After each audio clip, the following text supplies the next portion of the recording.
같은 번호에 있는 사람이면 성격이 그럼 똑같은 건가요? 건강한, 불건강은 이게 뭐 어떤 걸 뜻하는 걸까요?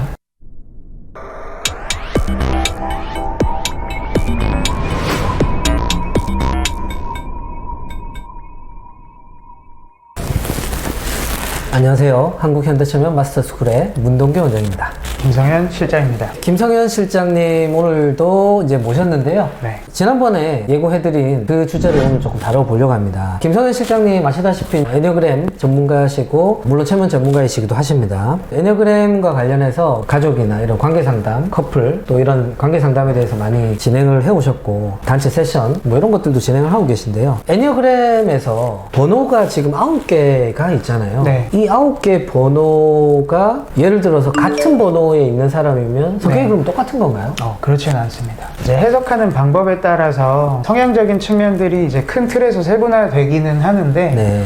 일반적으로는 뭐 똑같은 번호를 쓴다고 하더라도 날개 이론도 있고 그리고 하이 유형 이론도 있고 그리고 뭐 분열과 통합 방향에 대한 이제 설명도 애니어그램에서는 추가적으로 이루어지고 있기 때문에 그런 부분들을 다 종합했을 때는 성향을 9개로 나눈다고 하더라도 세그먼트가 상당히 많이 있죠. 네. 애니어그램을 굉장히 하시는 분들이 많이 계시고 단체도 많이 있더라고요. 네. 그래서 다들 관점이나 이게 좀 다르다고 들었는데 맞나요? 전반적인 틀은 좀 비슷하다라고 보는데 대신에 이제 거기서 좀 더 세분화가 되었을 때 뭔가 해석에 있어서 관점이 조금 다른 부분들이 있다라고 생각을 합니다. 지난 시간에 우리 건강함과 불건강함에 대해서 얘기를 했는데 네. 건강함, 불건강은 이게 뭐 어떤 걸 뜻하는 걸까요?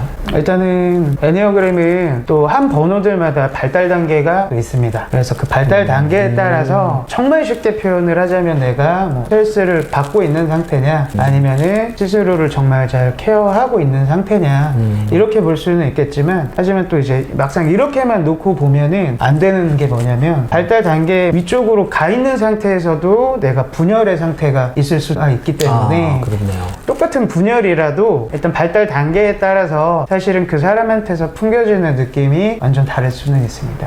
지금 뭐 분열 이런 말씀을 하셨는데 분열 통합.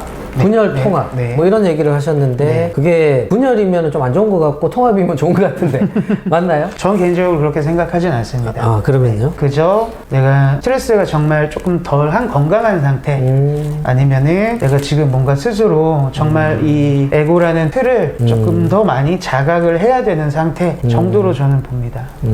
그러면은 뭐 그냥 쉽게 구독자분들이 이해하기 쉽게 정의를 하면 그냥 뭐 건강함, 불건강한 이거는 막 스트레스를 엄청 내가 받고 있는 이런 상태에서 되게 불건강한 어떤 특징들이 나올 수 있고 또 내가 굉장히 상태가 좋고 뭔가 고민도 없고 너무 편안한 상태에서 긍정적인 모습들이 나올 수 있다. 그런데 이제 그것들도 발달 단계에 따라서 또 조금 달라지기도 한다. 그런 말씀이시네요. 맞습니다. 똑같은 통합이어도 또 발달 단계에 따라서 또 느껴지는 부분들이 상당히 조금 다르게 그럼 우리가 이제 있겠죠. 이걸 좀 건강한 상태로 나를 좀 관리를 하고 또 발달 단계를 높일 필요가 있겠네요. 일단은 애니어그램을 접하시는 분들 중에서 되게 많이 착각을 하시는 것 중에 하나가 이제 내가 예를 들어서 특정한 번호라고 했을 때 이 성향을 잘 쓸 때 나오는 특징과 그렇지 않았을 때 나오는 특징들이 있지 않습니까? 근데 내가 무턱대고 그냥 나는 이 성격의 이런 장점만을 취해서 행동하면 되겠다라면은 이 뭐 발달 단계 상위 차원으로 갈 수 있다라고 생각을 많이 하시는데 절대 그게 아니라는 거죠. 그리고 저는 개인적으로 뭐 발달 단계를 무조건 높여야 된다라고 생각을 하지는 않습니다. 일단 그냥 이거는 어디까지나 그냥 스스로에 대해서 지금 어느 정도 조금 정화라던가 소통이 좀 필요한 위치에 있는지에 대한 부분들을 알려주는 지표일 뿐이지 이게 사실은 뭐 남들보다 더 높다 낮다가 이제 뭐 중요한 부분들은 아니거든요. 그리고 개인적으로는 뭐 높다 낮다라고 판단을 하거나 비교할 이유도 없다고 생각합니다. 저도 사실 뭐 애니어그램 관련된 뭐 책을 몇 권 보고 좀 공부들을 나름대로는 조금 했었는데요. 이제 거기에서 이렇게 좀 보면 그 제가 생각하기로는 발달 단계가 높아진다라고 하는 그것이 우리가 각각의 번호들마다 가지고 있는 특성들이 있잖아요. 완벽한 번호는 없잖아요. 그러니까 항상 한 번호를 가지고 있으면 그 번호에 장점이 있고 또 약간 부정성도 사실 나올 수 있고 이제 그런 것들이 있는데 이 번호가 가지고 있는 전형적인 그런 부정성이나 부분이나 뭔가 결핍이나 약간 약한 부분들, 이제 그런 부분들이 점점 나를 관찰하고 나를 알아차리고 뭔가 내면에 어떤 정화가 일어나면서 점점 보완이 되기 시작하면서 자연스럽게 뭔가 나의 그런 어떻게 보면 약간 약점이나 좀 이런 부분들이 점점 보완해지면서 그렇게 점점점 발전을 하게 되면 이 번호에 대한 구분이 조금씩 모호해지는 것 같아요. 네. 그러니까 원래 내가 가지고 있는 번호의 단점이 이런 번호들인데 이런 어떤 행동이나 뭔가가 나오는데 그게 이제 점점 보완이 돼 버리니까 마치 이 번호인데 이 번호가 아닌 것처럼 보이고 그런 사람들을 제가 주위에서 몇 분들을 봤어요. 네, 근데 굉장히 건강한데 이게 그러니까 발달 단계가 높아진다는 것이 이제 그런 자기의 단점이 보완이 되면서 성향적인 그런 틀이 조금 초월되는 네. 그런 느낌을 받았어요. 그래서 개인적으로는 뭐 보완이 된다라는 말도 맞다라고 생각을 합니다만 네. 제가 보는 관점은 이 성격이라는 그 특정한 틀이 옅어졌을 때 드러나는 모습들이 이 성격하고는 정말 조금 다른 모습들이 보이거나 아니면은 정말 건강한 모습으로서 좀 발현되는 것 같습니다. 원래 성격적인 성향이 옅어진다. 네. 그 표현 좋네요. 그 틀이 저는 옅어지면서 그러니까 원래 진짜 내가 좀 드러나는 그렇죠. 그런 과정들이 뭐 발달 단계 위로 갈수록 조금 보이는 것 같습니다. 사실 우리의 무의식 중에 어떤 성향이라고 하는 것이 어떤 의미로 보면 힘을 주고 있는 거예요. 그죠? 네. 그래서 최면에서는 이제 파트 얘기를 많이 하지만 특정한 파트가 특정한 막 어떤 감정을 꽉 움켜쥐고 있거나 하는 그런 경우 자체가 이미 내 무의식에서 힘을 주고 있다는 걸 뜻하겠죠. 근데 이 힘을 주고 있는 것들이 빠져버리면 이 파트가 사라져 버리는 게 아니라 이 파트가 가지고 있는 그 색깔이 사실 굉장히 연하게 옅어지겠죠. 더 유해지고 부드러워지고. 그래서 지금 이제 책장님이 말씀하신 그런 뭔가 틀이 옅어진다? 굉장히 좀 뭐 괜찮은 표현 같아요. 네. 이해하기 쉬운 표현인 것 같습니다. 그리고 우리가 사실 삶을 경험하기 위해서는 틀이 없으면 사실 삶을 경험하지 못하지 않습니까? 네. 그렇죠. 네. 그래서 이 성격이라는 거는 그 삶을 구성하는 가장 기본적인 요소 중에 하나라고 보는데 그렇죠.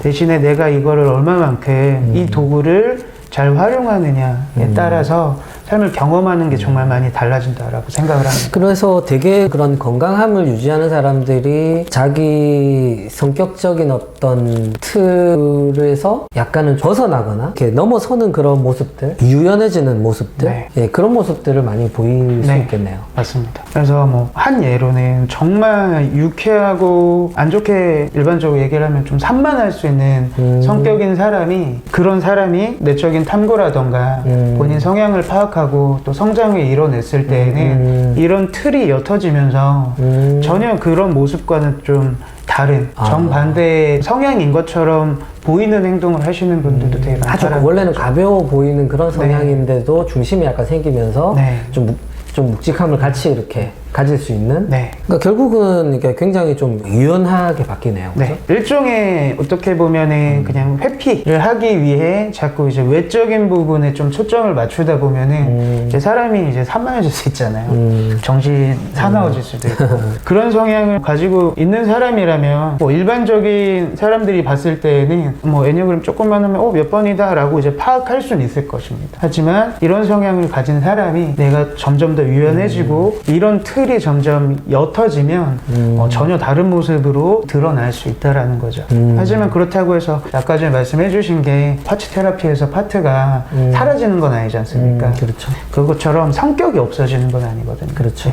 성격이 일단은 고정은 되어 있지만 성격이 다른 모습으로 좀 발현이 될 수 그렇죠. 있다. 네. 이제 뭐 체면적으로 얘기한다면 어떤 파트의 기능이 더욱더 유연해지고 그런 상태로 바뀌는 거겠죠. 그렇다면은 지금 불건강함이라고 하면 반대로 네. 불건강함이라고 얘기한다면 유연성과 반대로 네네. 오히려 그런 성향적인 그 틀이 더 강해지면서 전형적인 그 특징이 더욱더 도드라지게 나오면서 그런 측면들이 보일 수 있겠네요. 네, 저는 개인적으로는 불건강한 상태고 발달 단계 좀 아래로 갈수록 사실은 틀과의 동일시가 되게 좀 강해진다라고 생각을 합니다. 그래서 쉽게 얘기하면 나 자체가 그냥 성격이다 라고 이제 네. 생각할 수 있는 거겠죠. 그렇죠. 네. 그래서 뭐 사실은 내가 가지고 가지고 있는 어떤 감정이나 지식이나 내 안에 있는 자원들, 리소스들이 내가 아닌데 네. 이걸 나로 생각을 해버리는 거죠. 맞습니다. 예, 동일시를 해버리니까 누군가가 내가 가지고 있는 이거에 대해서 안 좋은 얘기를 하거나 하게 되면 마치 내가 공격을 받은 것처럼 내 정체성이 뭔가 훼손당하는 것 같은 그런 기분을 느끼게 되죠. 이게 이제 전형적으로 우리의 어떤 에고가 가지고 있는 하나의 사고방식이고 프로세스인데 사실 이거에 대해서 이해하는 게 되게 중요한 것 같아요. 그리고 상담사로서도 이제 이런 측면에서 자기 관리는 분명히 필요하고 또 내가 이렇게 뭔가 건강함이나 유연한 상태로 갈 수 있는 완벽한 사람은 없겠지만 그 어떤 지향점을 찍어 놓고 가는 것은 굉장히 필수적인 요소라고 생각을 합니다. 그래서 사실 저희 교육생들한테도 사실 초면적인 어떤 기술이나 이런 것들은 조금 반복을 하면 배울 수 있습니다. 물론 이제 거기서도 배울 게 되게 많고 하지만 결국은 그것을 사용하고 있는 것은 나라는 사람이기 때문에 자신에 대한 이런 어떤 탐구와 자기 관리 이런 것들은 이제 숙제로 꼭 남겨놓고 사실 평생을 가야 되는 부분이라고 생각을 하고 그 부분에 대해서 많이 강조를 하고 있습니다. 그래서 저희가 어떤 상담사를 뽑거나 또는 뭐 굉장히 상위 레벨의 어떤 인증이나 이제 이런 것들을 할 때는 사실 그러한 요소가 결핍이 되어 있으면 이제 아예 조건 자체에 미달되게 됩니다. 그래서 이 부분이 저희가 사실 굉장히 중요하게 생각하는 부분이고 어떤 분들은 초면을 하는데 뭐 기술이 중요하지 이런 것들이 뭐가 필요하냐라고 말씀하실 수도 있겠지만 제 입장에서 제가 경험했던 것을 토대로 이렇게 반영을 했을 때는 절대 그렇지 않습니다. 저는 뭐 초면에 어떤 메이저 협회의 트레이너 과정 그리고 그 트레이너들을 가르치는 강사들의 강사 과정 그리고 또 굉장히 어드밴스드한 그런 특화된 어떤 초면을 다루고 있는 그런 뭐 울트라 뎁스라든지 뭐 다양한 어떤 영역에서 다양한 코스들과 그리고 티처 자격들을 다 겪어봤죠. 그렇게 해오면서 지금까지 저희 경험으로 미뤄봤을 때의 어떤 결론이나 나름대로 가지고 있는 어떤 중심은 조금 전에 말씀드렸던 그 부분이 절대 배제되면 안 된다. 그래서 저희 상담사들한테도 굉장히 강조하고 있는 부분입니다.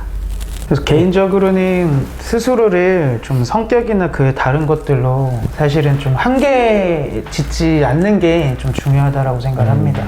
굉장히 중요한 말씀 해주셨고요. 자, 우리 그러면은 요 다음 시간에 조금 더 요거에 대한 좀 다른 측면의 얘기들을 또 한번 나눠보도록 하겠습니다.